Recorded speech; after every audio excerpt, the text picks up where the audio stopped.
Wow, problem number 9 looks like a big one, but we can do it. So basically they gave us a graph and we're gonna be doing some analysis on that graph. So it says that this graph below, it shows the final exam score of several students who studied for X hours. So if we look at the graph here, the X axis is how many hours they spent studying. So I studied for 1 hour, 2 hours, 3 hours, and so on.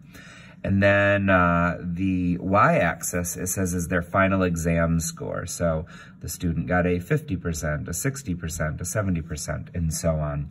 Okay, so part A says, what score did the person who studied for 3 hours get on their final exam? Okay, so let's go to 3 hours here. 1, 2, 3 hours. And let's go up and let's find that student. So that student's right here. What score did that person get? They got a 60%. Okay, part B, how many hours did the student who got a 95% study for? Okay, so these are the percents here. So 90% is here, 100% is here, so 95% would be like halfway in between. So let's see if there's a student who got a 95. Okay, there's that student. That person got a 95. Now let's follow that down and let's see how many hours that person spent studying. 9 hours. Okay, so the student who got a 95%, they studied for 9 hours. Oh, that's a long time. Okay, part C, using the points 360 and 780. So that's this 360, so that's this point. And 780, so 7 up to 80. So we're gonna use those to come up with an equation of this line. So basically we wanna find the equation that goes through there, okay? So we're gonna do that. It should be in slope-intercept form. Okay, so slope-intercept form, that is this one right here. So, okay, let's do it. So we've got, we need the slope.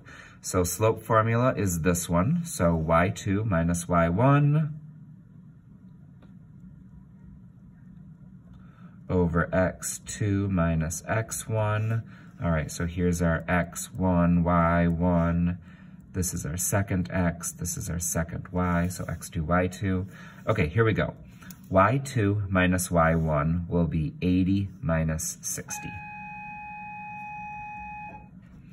x2 minus x1 will be 7 minus 3.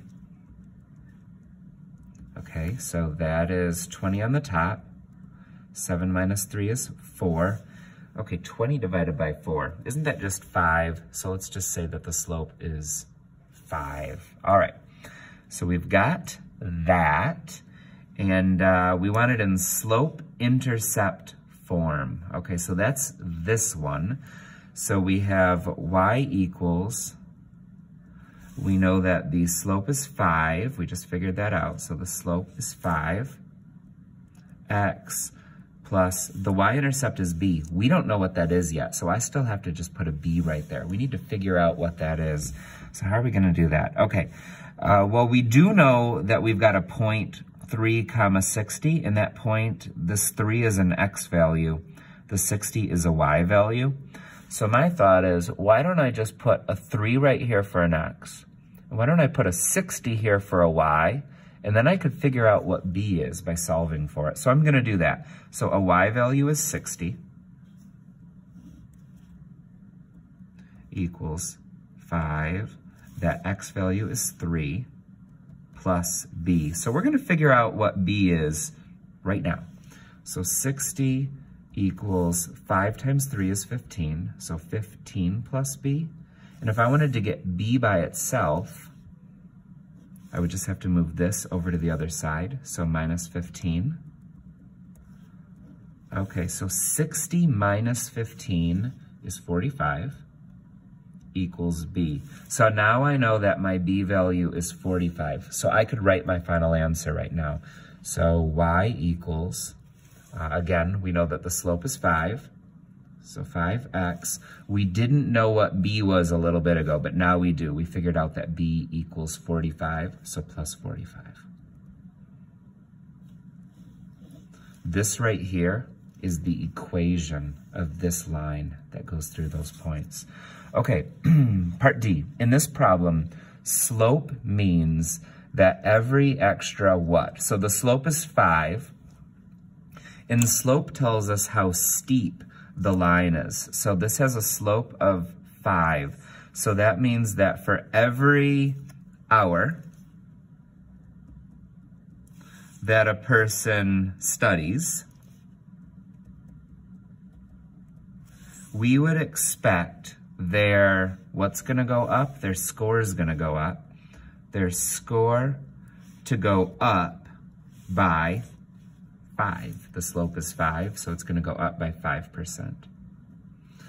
Okay, so apparently, according to this data, for this particular final exam, it looks like for every hour a student studies, you would expect to get about a 5% grade boost. So that's pretty decent. All right, part E. In this problem, the y-intercept means that if a person spent, so our y-intercept is 45, okay? So 45 is right here. So this is the point 0, 45. And what that means is that if a person spent 0 hours studying, if they just didn't study at all, we would expect them to score a 45% on the final exam. Not as good. And there you go. Wow, that was a long problem, but y'all did a really good job following along, so thank you so much.